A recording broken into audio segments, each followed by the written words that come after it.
जय हिंद दोस्तों, आज के इस क्लास में आप सभी का बहुत बहुत स्वागत है। तो दोस्तों, बिहार पुलिस सिपाही की परीक्षा के लिए आज के इस वीडियो में प्रीवियस ईयर से 30 इम्पोर्टेंट प्रश्नों का एक छोटा सा टेस्ट लेकर आए हैं। तो साथियों, आप सभी आज के इस टेस्ट को पूरा ध्यान से अटेंड कीजिए और 30 प्रश्न में से आज आपको कम से कम 20 प्रश्नों के सही सही आंसर करने हैं। और साथियों, आपकी जानकारी के लिए बता देते हैं, ये जो पेपर है ये पेपर 12 जनवरी 2020 का पूछा हुआ पेपर है, जो कि बिहार पुलिस के एग्ज़ाम में पूछा गया था। तो चलिए इसी के साथ आज के इस क्लास को स्टार्ट करते हैं। तो फटाफट से आप सभी लाइव में जुड़ जाइए। तो चलिए, आज का पहला क्वेश्चन आपके सामने है, भारी जल का अनुभार कितना होता है। बिल्कुल आपको सोच समझकर आंसर करना है। और साथियों, आंसर करने के लिए आप सभी को नीचे लाइव चैट का ऑप्शन मिल रहा होगा, इसलिए प्रत्येक स्टूडेंट को लाइव चैट में अपना अपना आंसर जरूर लिखना है और साइड में कॉपी कलम लेके बैठिए, क्योंकि जितने भी क्वेश्चन आपके सही होंगे आपको साइड में लिखते चलना है। तो भारी जल का अनुभार पूछे कितना होता है, तो ध्यान रखिएगा 20 होता है। यहाँ पर ए ऑप्शन जो भी बच्चे बता रहे हैं उनका बिल्कुल सही जवाब है, 20 होता है। और साधारण जल का अनुभार पूछे तो 18 होता है, दोनों को ध्यान रखिएगा। भारी जल की बात करें तो भारी जल का अनुसूत्र होता है D2O। ध्यान रखिएगा, भारी जल का रासायनिक सूत्र क्या होता है, D2O, और इसे ड्यूटेरियम ऑक्साइड भी बोला जाता है। अच्छा, इसका उपयोग कहाँ पर होता है भारी जल का, तो ध्यान रखिएगा नाभिकीय रिएक्टर में भारी जल का उपयोग जो है मंदक के रूप में होता है। किस रूप में पूछा हुआ क्वेश्चन है, तो मंदक के रूप में। क्वेश्चन नंबर 2 देखिए, एक समान गति दर्शाने वाले वेग समय आलेख का ढाल कैसा होता है। चलिए, बहुत ही शानदार लेवल का क्वेश्चन पूछा गया है, आंसर कीजिए। तो देखिए यहाँ पर इस क्वेश्चन का आंसर क्या होगा, एक समान गति दर्शाने वाले वेग समय आलेख का जो ढाल होता है शून्य होता है। याद कर लीजिए क्या होता है, शून्य होता है। आगे देखिए, भारत के उत्तरी पश्चिमी भाग में शीतकालीन वृष्टि मुख्य रूप से जिस कारण से होती है वह क्या है। चलिए, बिल्कुल सोच समझकर आंसर करना है और टारगेट को ध्यान में लेकर चलना है। 30 क्वेश्चन में से आज आपको कम से कम 20 प्रश्नों के सही सही आंसर करने हैं।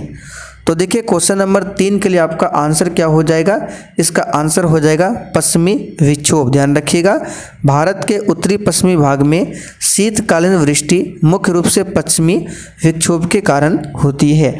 अच्छा, अगर आपसे पूछे कि भारत में अधिकांश वर्षा किस मानसून के कारण होती है, तो याद रखिएगा दक्षिण पश्चिम मानसून, यानी कि दक्षिण पश्चिम मानसून के कारण ही भारत में सबसे अधिक वर्षा होती है। आगे देखिए, किन दो भौतिक राशियों के मात्रक समान है। और साथियों, जो भी चैनल पर पहली बार आए हैं आप लोग क्लास टाइमिंग को नोट कर लीजिए। ये क्लास आपको डेली दोपहर 3 बजे लाइव चैट के साथ दिया जाता है। और अगर आप लोग बिहार पुलिस के लिए प्रैक्टिस सेट लगाना चाहते हैं तो आप लोग रात 8 बजे की क्लास को देखिए। रात 8 बजे की क्लास आपको लाइव में मिलेगा, ध्यान रखिएगा। और अगर आप लोग मैथ्स का प्रैक्टिस सेट करना चाहते हैं तो इसके लिए आप लोग सुबह 11 बजे की क्लास को देखिए।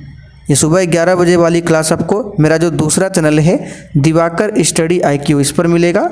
लिंक डिस्क्रिप्शन बॉक्स में है सेकंड चैनल का, आप लोग जाकर देख सकते हैं, दिवाकर स्टडी IQ।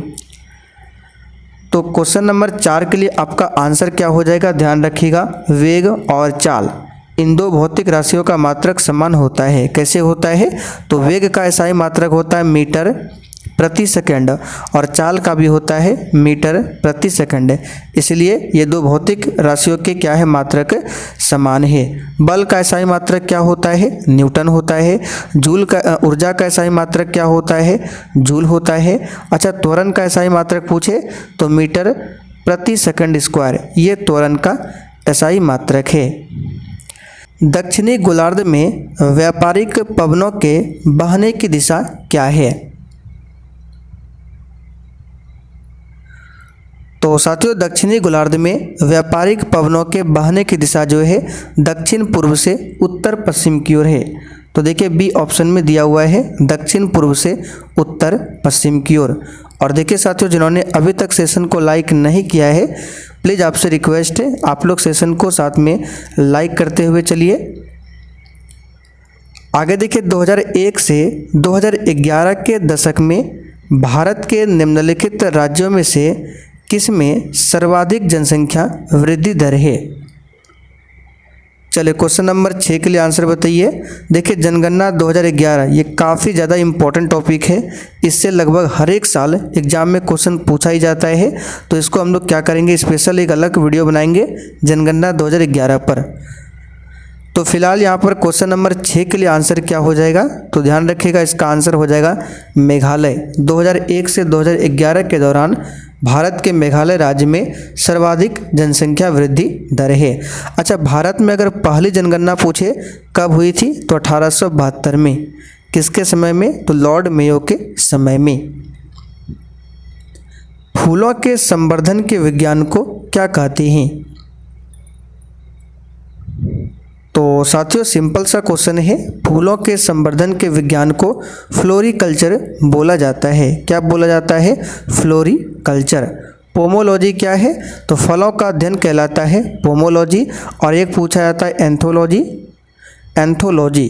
तो ध्यान रखिएगा, फूलों का अध्ययन कहलाता है एंथोलॉजी, फलों का अध्ययन कहलाता है पोमोलॉजी। ध्यान रखिएगा, फ्लोरिकल्चर या फिर एंथोलॉजी दोनों एक ही चीज़ है, ध्यान रखिएगा। आगे देखिए, निम्न में से कौन नकारात्मक स्वतंत्रता का प्रतिपादक है? सही आंसर है आइजिया बर्लिन। ध्यान रखिएगा, आइजिया बर्लिन नकारात्मक स्वतंत्रता का प्रतिपादक है। अगला क्वेश्चन देखिए, कौटिल्य के अर्थशास्त्र के अनुसार निम्नलिखित में से कौन राज्य के करों की वसूली के लिए जिम्मेदार था? ये क्वेश्चन आपके एग्जाम के लिए वेरी वेरी इंपॉर्टेंट है। तो यहाँ पर इसका आंसर हो जाएगा समाहर्ता। ध्यान रखिएगा, कौटिल्य के अर्थशास्त्र के अनुसार समाहर्ता जो है राज्य के करों की वसूली के लिए जिम्मेदार था। अच्छा, सन्निधाता की बात करें तो ये मौर्य काल में राजकीय कोषाध्यक्ष होता था। ध्यान रखिएगा, मौर्य काल में राजकीय कोषाध्यक्ष को क्या कहा जाता था, तो सन्निधाता। अच्छा, समाहर्ता तो हमने आपको बता दिया। एक पूछा जाता है कर्मांतिक, ये क्या है, तो उद्योग एवं कारखानों का अध्यक्ष जो होता था उसको बोला जाता था कर्मांतिक। इन सारे फैक्टों को याद रखिएगा। चलिए आगे बढ़ते हैं। इंग्लैंड में किस वर्ष में ग्लोरियस रिवॉल्यूशन यानी कि गौरवशाली क्रांति हुई थी? अच्छा क्वेश्चन है। तो साथियों, इसका आंसर है 1688 में। इस क्वेश्चन को याद कर लीजिए, 1688 में गौरवशाली क्रांति हुई थी। कहाँ पर हुई थी, तो इंग्लैंड में। चाचा संज्ञा से विशेषण शब्द क्या बनेगा? सिंपल सा क्वेश्चन है, चचेरा बनेगा। आसमान का नीला रंग होने का कारण क्या है? सही आंसर है प्रकाश का प्रकीर्णन। ध्यान रखिएगा, प्रकाश के प्रकीर्णन के कारण ही आकाश का जो रंग है वो नीला दिखाई पड़ता है। मोमबत्ती का जलना निम्न में से किस परिवर्तन का उदाहरण है? तो देखिए, एक होता है भौतिक परिवर्तन और एक है रासायनिक परिवर्तन। दोनों में अंतर क्या है आज आपको क्लियर कर देते हैं। देखिए, भौतिक परिवर्तन में होता क्या है, किसी वस्तु को पुनः उसकी पुरानी अवस्था में प्राप्त किया जा सकता है। ठीक है, जैसे हम यहाँ पे बोलते हैं पानी का बर्फ में बनना। अब बताइए, क्या बर्फ पानी नहीं बन सकता है? बिल्कुल बन सकता है। तो ये भौतिक परिवर्तन है। अब यहाँ पे देखिए रासायनिक परिवर्तन बताते हैं, तो वैसा परिवर्तन जिसमें कोई वस्तु अपनी पुरानी अवस्था में नहीं लौट सकता है। जैसे कागज़ का जलना, अगर आप लोग कागज़ को जलाते हैं तो क्या बताइए, जला हुआ कागज़ जो है पुनः अपनी अवस्था को प्राप्त कर सकता है? बिल्कुल नहीं कर सकता है। लोहे पर जंग लगना हो गया, मोम का पिघलना हो गया, ये सभी क्या है, रासायनिक परिवर्तन है। जबकि जल का बर्फ में बनना या फिर बर्फ का जल में बदलना, ये क्या है, भौतिक परिवर्तन है। चलिए आगे बढ़ते हैं। किस वर्ष में बिहार औद्योगिक क्षेत्र विकास प्राधिकरण अधिनियम पारित हुआ था?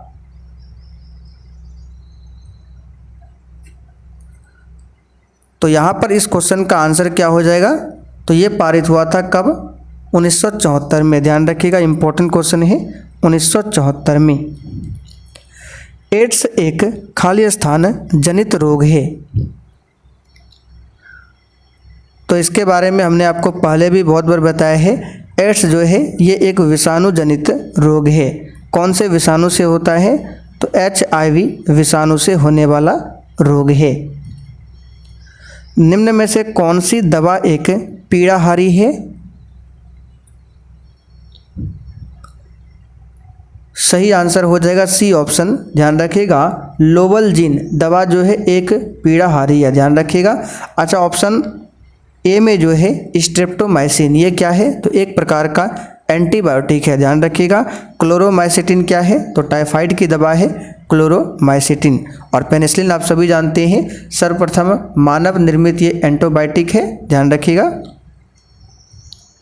निम्न में कौन एक प्राथमिक उपभोक्ता है, तो प्राथमिक उपभोक्ता इसमें से कौन सा हो जाएगा, ध्यान रखिएगा, हिरन।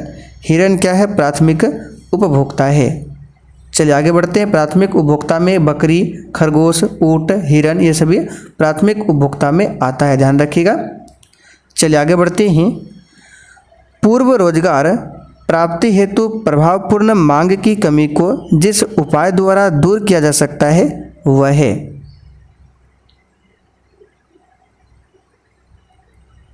तो 18 के लिए आंसर आपका क्या हो जाएगा, सरकारी व्यय में वृद्धि करके। निम्नलिखित में अनेकार्थी शब्द क्या है, सिंपल सा क्वेश्चन है। निशा ये अनेकार्थी शब्द है। निशा का अर्थ होता है रात्रि। तमी, यामिनी, रैन, त्रियमा ये सभी क्या है, निशा का समानार्थी शब्द है।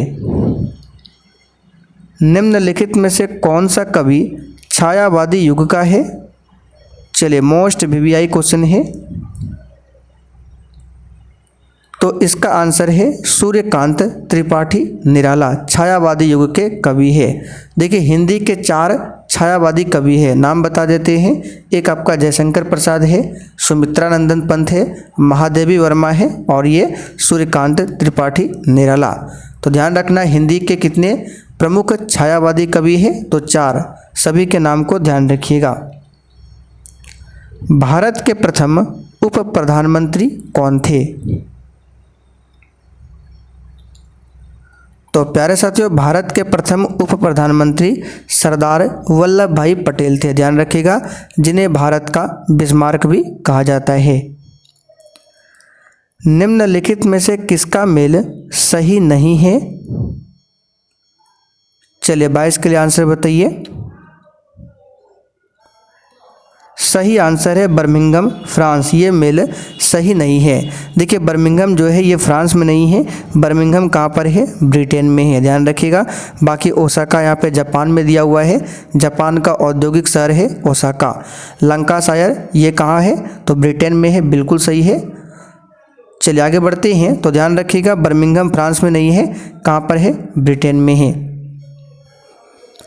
निम्नलिखित में से कौन सा प्राणी स्तनधारी नहीं है, सही आंसर है छिपकली। ध्यान रखिएगा, छिपकली जो है स्तनधारी प्राणी नहीं है।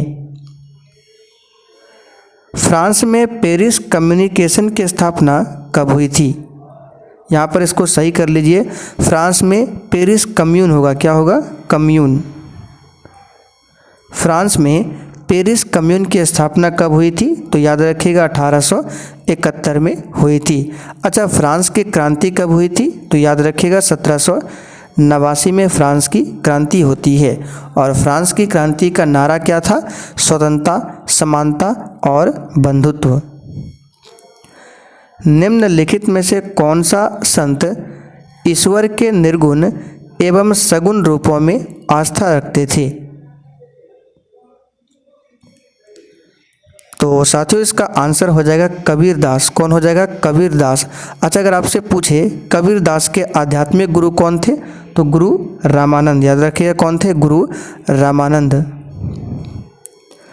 संक्षेपण बहुलक का उदाहरण क्या है,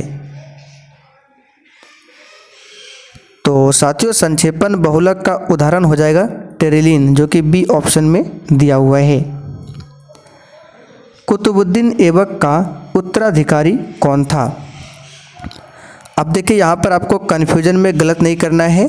कुतुबुद्दीन ऐबक का उत्तराधिकारी आराम शाह था। कौन था? आराम शाह। लेकिन ये अयोग्य शासक था, ठीक है, ये अयोग्य शासक था और आराम शाह की हत्या करके कुतुबुद्दीन ऐबक का उत्तराधिकारी आराम शाह था, लेकिन ये एक अयोग्य शासक था। इसके पश्चात गद्दी पर कौन बैठा था? तो याद रखिएगा इल्तुतमिश सुल्तान बना था। तो फिलहाल आंसर हो जाएगा आराम शाह। ध्यान रखिएगा कौन हो जाएगा? आराम शाह। और इल्तुतमिश जो है दास वंश यानी कि गुलाम वंश का वास्तविक संस्थापक माना जाता है इल्तुतमिश को। कोशिका भित्ति खाली स्थान में अनुपस्थित होती है। तो प्यारे साथियों कोशिका भित्ति जो है ये जंतु कोशिका में अनुपस्थित होती है। ध्यान रखिएगा कोशिका भित्ति पादप कोशिका में उपस्थित होती है। ध्यान रखिएगा। और पादप में जो कोशिका भित्ति होती है किसकी बनी होती है? तो सेल्यूलोज की बनी होती है। ध्यान रखिएगा सेल्यूलोज की बनी होती है। यदि किसी वस्तु का वेग दुगुना कर दिया जाए तो उसकी गतिज ऊर्जा क्या होगी? तो यदि किसी वस्तु का वेग दुगुना करेंगे तो गतिज ऊर्जा हो जाएगा 4 गुना और 3 गुना करेंगे तो हो जाएगा 9 गुना। चलिए आखिरी क्वेश्चन देखिए, वर्गीकरण की द्विनाम पद्धति की अवधारणा किसने दिया था? तो साथियों वर्गीकरण की जो द्विनाम पद्धति की अवधारणा है ये किसने दिया था? तो याद रखिएगा कैरोलस लिनियस ने। फिलहाल ऑप्शन में यहाँ पे लिनियस दिया हुआ है, ध्यान रखिएगा। चलिए आखिरी क्वेश्चन देखिए, क्राइम के लिए सही परिभाषिक शब्द क्या है? तो इस क्वेश्चन का आंसर सिंपल सा है, क्या हो जाएगा? अपराध। ध्यान रखिएगा अपराध। तो चलिए आज के लिए इतना ही। अब आप लोग कमेंट करके बता दीजिए आपने आज के इस 31 प्रश्न में से कितने प्रश्नों के सही आंसर किए हैं।